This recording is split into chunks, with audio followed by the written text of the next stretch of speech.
Bon, la team, me revoilà. Avant d'aller plus loin, il faut que je t'explique pourquoi la vidéo se passe dans la voiture. J'ai répétition ce soir et je suis parti trop tôt. Je suis parti trop tôt parce que j'ai vu la pluie qu'il y avait là, j'avais pas envie de galérer. Je préfère attendre sur place plutôt que de galérer sur la route pour arriver, tu vois. Donc j'ai eu le temps de faire tout ce que j'avais à faire. Il fallait que je trouve un nouveau moyen pour pouvoir transporter mes caméras sans que ça puisse être trop embêtant en termes de logistique, tu vois. Il y a des sacs, mais les sacs coûtent tellement cher. Oh, les sacs photos, vidéos. Mais les gars, mais dosez, on n'a pas tous ce budget-là. Donc du coup, j'ai réfléchi, je me suis dit quoi? Il faut que je trouve un moyen de pouvoir transporter mes vidéos, mes appareils, tu vois, dans quelque chose de solide. Et je me suis dit, mais attends, une boîte à outils? Les boîtes à outils, là, c'est bien ça. Donc j'ai été chez Leroy Merlin, j'ai acheté une boîte à outils et je vais mettre ma Blackmagic dedans ou bien mes caméras dedans. En plus, ça roule. Donc c'est trop bien. Donc j'ai terminé plus tôt, je pensais pas que j'allais galérer autant, que j'allais pas galérer. Non, je pensais que j'allais galérer, mais j'ai pas galéré. Donc du coup, j'ai eu le temps de finir, de faire tout. Et du coup, je suis là. Et la répétition est à 19h30 et il est exactement 18h. Donc, j'ai du temps à perdre. Et voilà. Ben, perdons du temps ensemble. Ça te dit ?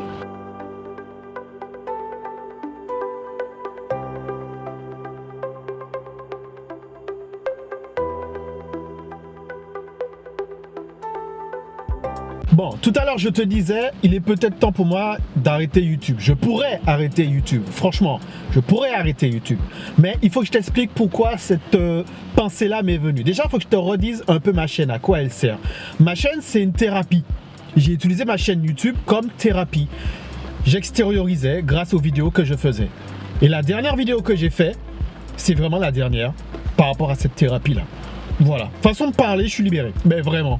J'ai vraiment dit tout ce que j'avais à dire sur le sujet. J'ai plus rien à rajouter. Donc là, je me suis dit à quoi sert ma chaîne? À quoi sert cette chaîne? Elle ne sert pratiquement plus à rien puisque j'ai fini en fait. Et c'était important pour moi de tout contextualiser, de tout immortaliser et de tout laisser faire dans ce schéma-là chronologique. Alors, j'ai plus de 200 et quelques vidéos. Si jamais vous allez voir du début jusqu'à maintenant, vous verrez que c'est toute mon histoire. C'est une histoire en fait. C'est ça. Et là, l'histoire, elle s'est terminée. Donc, est-ce qu'il faut que j'ouvre une nouvelle chaîne ou est-ce qu'il faut que celle-là, elle change?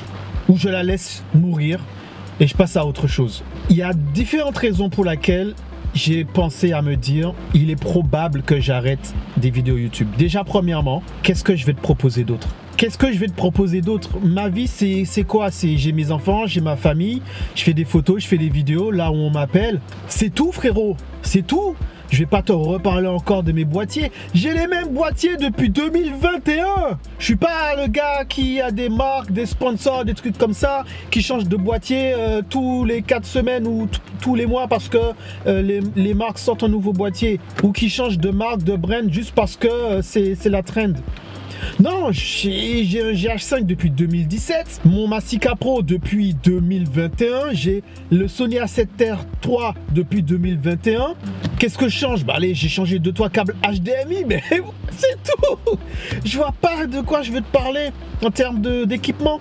Tu vois, il y a eu énormément de points positifs quand j'ai fait cette page. Comme je t'ai dit, ça m'a aidé à me développer, ça m'a aidé à apprendre à gérer tout ce qui est colorimétrie puisque je filmais beaucoup et on postait plusieurs types de vidéos avec plusieurs différents stratégies. J'ai aussi fait plusieurs types de vidéos, la qualité, les couleurs, la dimension, bref, ça m'a permis un petit peu d'expérimenter énormément. Donc ça, c'est le côté positif. Le côté négatif, c'est que ça développe quand même une certaine dépendance à la publication dans laquelle j'étais tombé. J'ai déjà expliqué ça dans mes anciennes vidéos. Et que ça m'a pris du temps de m'en défaire. Qui veut dire que quand tu commences à publier, tu as cette envie d'avoir des abonnés, d'avoir des vues, d'avoir des j'aime, des commentaires. Tu rentres dans ce train-là puisque c'est ça que YouTube te demande de faire et c'est ça que les autres influenceurs, du coup, c'est bien leur nom, les autres influenceurs, vidéastes et photographes te préconisent de faire.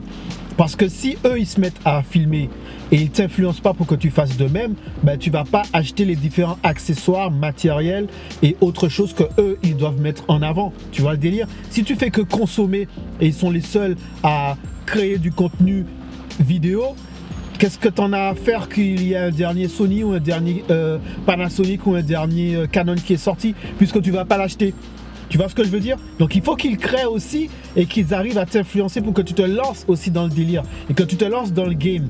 Et je me suis fait avoir par ça. Donc il y a un moment, je commençais à parler tech, je commençais à parler produits et tout. Mais de malade sa mère la poulpe, avec une stabilisation que tu peux tanguer comme ça. Le truc il tient, tu cours avec dans tes mains. Ça tient de fou malade, avec une robustesse en termes de prise en main parce que c'est assez petit. Bon, sauf pour le FX6, je pense que t'as capté. Après, je fais, mais non, mais c'est pas ce que je fais en fait. Je sais pas ce que je fais. Et il y en a plein qui ont ça, qui font ça, des vidéos, machin et tout. Et c'est là que je me suis rêvé, je me suis dit non, il faut que je sorte de ça. C'est pas ce que je fais. Il y en a, c'est cool qu'ils le fassent parce que ça te permet à toi justement de pouvoir, quelqu'un d'autre teste le produit à ta place. Mais il faut pas que tu te mélanges. Faut pas que tu te laisses avoir par ceux qui, par exemple, on dit au pays, ti poules suivent ti canards monnayés. Ça veut dire que les poules qui vont suivre les canards vont mourir noyées. Tu vois ce que je veux dire? Et le truc, c'est que quand tu commences à avoir ce truc de publier, ben ça peut te décourager quand tu vois que tu fais pas beaucoup de vues, quand tu vois que tel sujet n'a pas intéressé. Donc moins tu as de personnes dans ce que tu fais qui te font du retour et que tu accroches sur le positif, donc moins tu en as qui vont te dire que ce que tu fais est bien, donc tu t'accroches et tu restes dans le positif. Je l'ai répété 2 fois, je sais. Mais moins tu as... Non, je rigole. Après, tu commences à te dire que c'est l'algorithme. Des fois, c'est oui, des fois, c'est non. Tu te dis que c'est peut-être ton contenu. Après, tu te dis que c'est peut-être toi. Et ça met une sorte de pression, tu vois. Ça met une pression et ça peut... Et ça m'a rendu amer, mais je ne l'avais pas encore vu. D'où là, le fait qu'il faut que tu ailles voir mon ancienne vidéo. Et ça te développe plein de petites angoisses, plein de petites rancœurs, plein de petites anxiétés, tu vois. Ça, on parle pas souvent de cette partie-là, mais publier et développer ce contact avec les réseaux, ça génère de l'angoisse, de l'anxiété. Et cette angoisse et cette anxiété, des fois, tu peux penser que ça s'en ira quand tu feras plein de vues. Non, en fait, ça va toujours rester. Que tu fasses des vues ou que tu fasses pas des vues, tu les auras toujours parce que, regarde, tu fais pas beaucoup de vues, tu angoisses. Tu es anxieux parce que tu fais pas beaucoup de vues. Tu fais beaucoup de vues, tu commences à angoisser, à être anxieux parce que peut-être que la prochaine fois tu vas faire pas beaucoup de vues, tu vas baisser, tu vas perdre des abonnés et tout. Donc c'est très compliqué de trouver le juste milieu. Je dis pas que c'est pas possible, je dis que c'est très compliqué. Donc voilà, je me suis vraiment posé cette question. Je me suis vraiment dit ça. Hein. Ben, je pourrais arrêter YouTube, mais vraiment. Je pourrais vraiment terminer cette vidéo-là comme ça. C'est la dernière vidéo de la chaîne, la dernière vidéo de la page pourrait être ça. Parce que vraiment, les gars, de vous à moi, à part tout simplement juste continuer à filmer ma banale et simple vie en échangeant avec vous comme je faisais au tout début, je vois pas ce que je peux faire d'autre. Alors bien sûr, j'ai les podcasts qui vont arriver. Les podcasts où j'échange avec des créateurs de contenu, des vidéastes, des photographes, des musiciens, des artistes, des gens qui sont de la création. Mais ça, c'est le côté podcast. Mais le côté vlog, le côté lifestyle, le côté vie réelle, les gars, on va finir par tourner en rond, tu vois. Là, j'ai pris la caméra, je suis sorti parce que je voulais te proposer ça. Je voulais parler de ça avec toi. Parce qu'en partant de la maison, ça m'a percuté, tu vois. Et je me suis dit, est-ce que ça vous intéresserait vraiment, ce genre de contenu? Ça vous intéresse vraiment, à l'heure où on parle en 2025, le contenu que je fais, simple comme ça, toi, moi, la caméra et ce qui se passe? Je sais pas, de toi à moi. On dit les bails, on dit les choses, on se parle ouvertement. Est-ce que tu regarderais mes vidéos, même si le titre n'est pas accrocheur, même si l'idée, même si le schéma, même si le format, c'est pas trendy, c'est pas ce qui se fait? Est-ce que tu regarderais toujours mes vidéos? Tu prendras le temps de t'asseoir et de regarder mes vidéos, même si dedans il n'y a pas de montage de fou, il n'y a pas d'appel, tu vois, c'est pas monté avec l'envie de te faire rester comme beaucoup vont me dire. Si quelqu'un prend mes vidéos et veut m'assassiner en termes de montage, ils peuvent y aller. Hein. Dans mes vidéos, il y a tout ce qu'il ne faut pas faire en termes de montage. Hein. Est-ce que tu regarderas toujours? C'est vraiment la question que je me pose parce que ça prend vraiment de l'énergie de faire ce genre de vidéo-là. En tout cas, j'ai vraiment envie de continuer l'aventure. J'ai vraiment envie de continuer à proposer des vidéos.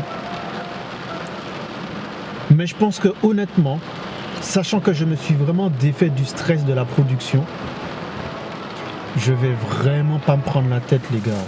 Les gars, je vous promets, ma question, elle est vraiment ouverte, honnête et sincère. Je me demande vraiment si les prochaines vidéos, si je reste sur YouTube, si je continue à faire des vidéos, va vraiment vous intéresser. J'ai déjà vraiment tout dit et ce qui va venir après, c'est ce que tu étais en train de voir, c'est des tests de produits. Ça fait 1 mois maintenant que je teste cette marque, Oli, et alors c'est pas sponsorisé du tout, hein. Encore une fois, j'achète mes produits moi-même, je voulais vraiment le tester. J'ai fait une vidéo où je t'explique un petit peu voilà, mon ressenti dessus et mon retour d'expérience, et vraiment après 1 mois d'essai, je suis satisfait. Bon, les gens ils vont dire ce qu'ils veulent, hein. Alors, il y a un truc qui est bien, c'est que comme c'est ma 3e commande, ils m'ont fait un petit cadeau. J'avoue, c'est stylé. J'ai voulu tester d'autres parfums. Ok, donc j'ai pris le pack où tu peux tester d'autres parfums. Et c'est vraiment ce parfum-là que je préfère. Donc, comme il y avait un truc pour Halloween, donc j'ai pris ça. Ça me permettait de tester. Il y avait celui-là aussi. Voilà. Et celui-là. Voilà. Et le but, c'est que quand je vais les tester, je te ferai juste mon retour. Voilà, c'est tout. Je te ferai les vidéos qui vont suivre, les gars, ça va être ça. Hein. Des retours sur des produits que je vais tester parce que c'est des produits que je vais consommer quotidiennement et je vous ferai des retours dessus. On reprend les vlogs sur ma life, quoi.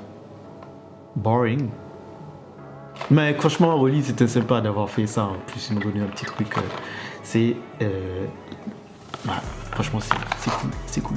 Ah oui, et je t'ai parlé de la caisse que j'ai achetée là pour mettre mes trucs dedans. Attends, je vais la chercher, je vais te la montrer.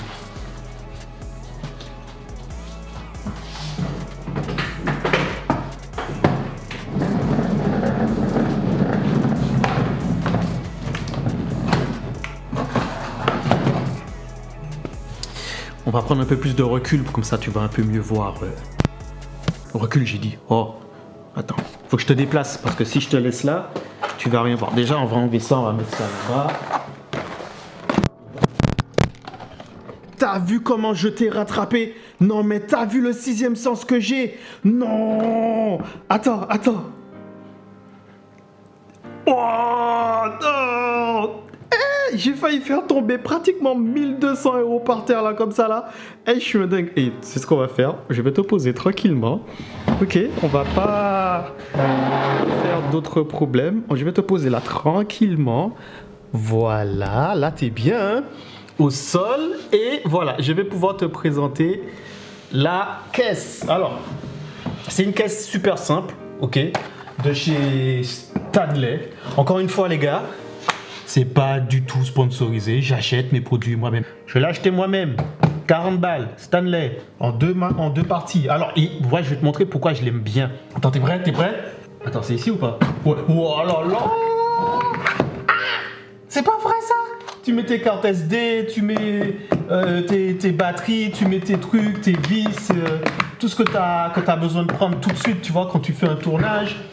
Moi, ce que j'ai kiffé, c'est vraiment le fait qu'il vienne en 2 compartiments. Il est assez profond, franchement. Ça, voilà, ça s'ouvre. Ici, tu mets tes batteries. Hein. Tu peux mettre n'importe quoi, mais moi, je mettrais des câbles. Je mettrais des câbles ici, je mettrais les câbles dans ça.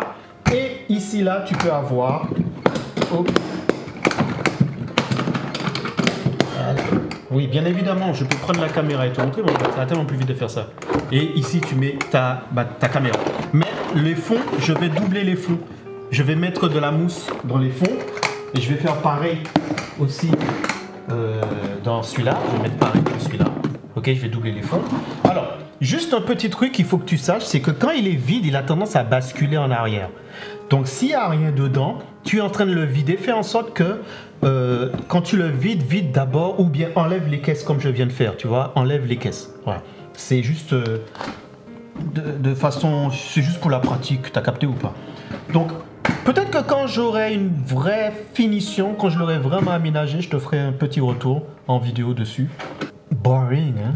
Ça, c'est mon avis personnel. Les gens qui ont créé les sortes de boîtes de nuit pour les adolescents, ils se basent sur une dépendance qui existe et une demande qui est générée à cause de ce qui se passe dans la société, qui est que tu as des parents qui ont carrément abandonné sur l'éducation de leur enfant parce que leur enfant est un peu trop dur, n'a pas eu de limite et donc c'est le seul moyen pour eux entre guillemets d'avoir une sorte d'autorité. C'est du style, le fait qu'ils les autorisent à y aller, ça fait style parent cool, tu vois ce que je veux dire, de ce principe là. Ensuite à le côté où les parents qui eux ont eu cette vie là et qui se disent voilà c'était pas si désagréable, c'était pas si mauvais et qui arrivent à le contrôler, qui parlent avec leur enfant, qui échangent avec eux et qui voilà, qui leur dit n'allez pas par contre, ne faites pas ci, ne faites pas ça. Il y a un suivi, il y a celui-là, il y a ce suivi. Et tu as des enfants qui sont chez leurs parents, qui n'ont aucun lien, aucune connexion et donc du coup qui cherchent des endroits à aller faire des trucs et qui vont là en fait. Et il peut avoir du bon comme du mauvais, mais le problème, on le sait déjà, c'est qu'il n'y a pas assez de pourcentage de bons dans ce genre de choses-là. C'est ça le truc. Ouais, en fait, j'étais en train de discuter avec mon épouse au sujet des fameuses boîtes de nuit pour les jeunes et elle me demandait mon avis, ce que je pensais par rapport à ça. Et bien évidemment, moi, c'est non. C'est boîte de nuit pour jeunes, non. Tu peux dire ce que tu veux, boîte de nuit pour jeunes, non. Non. On va tester celui-là aujourd'hui en termes de goût. On va voir ce que ça donne. Et je vous dis, mes vidéos, elles vont devenir boring. Ça va être ça. Ça va être du test de produits. Ça va être il y aura toujours des petites discussions, des trucs comme ça, mais voilà quoi. Déjà l'odeur, j'aime bien. Hein. J'aime bien. Hein. On est sur une bonne odeur, cerise fruitée là. J'aime bien. Belle petite couleur. Ouais, franchement, ouais. On va voir pour le goût. Parce que c'est bien que ce soit joli, hein, mais il faut quand même qu'il y ait du goût. Non, ça va. Pas trop sucré, pas trop acide. Tu sens le goût de cerise. Non, franchement, les gars, ils font du bon produit, hein. Franchement. Hein. Ouais. Je valide. C'est validé fort. Bon, on passe à la suite de la journée. Ranger le bureau, me préparer, répéter ce qu'on a fait hier à la répétition. Parce qu'on joue samedi, je joue samedi avec les gars, avec la team. Et samedi, je vais voir mes parents, mes petits frères aussi. Mais avant ça, on finit de ranger le bureau. On termine une vidéo de mariage. Et puis, je pense qu'on sera bon. Alors, abonne-toi. Peut-être que tu auras la surprise de la prochaine vidéo. Même moi, pour l'instant, je ne sais pas. Donc, c'est pour ça que je te dis. Abonne-toi. Mets-moi un commentaire de ce que tu penses, les questions que je t'ai posées.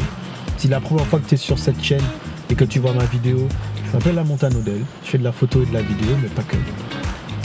Et je suis en train de me demander, est-ce que je devrais pas arrêter YouTube ?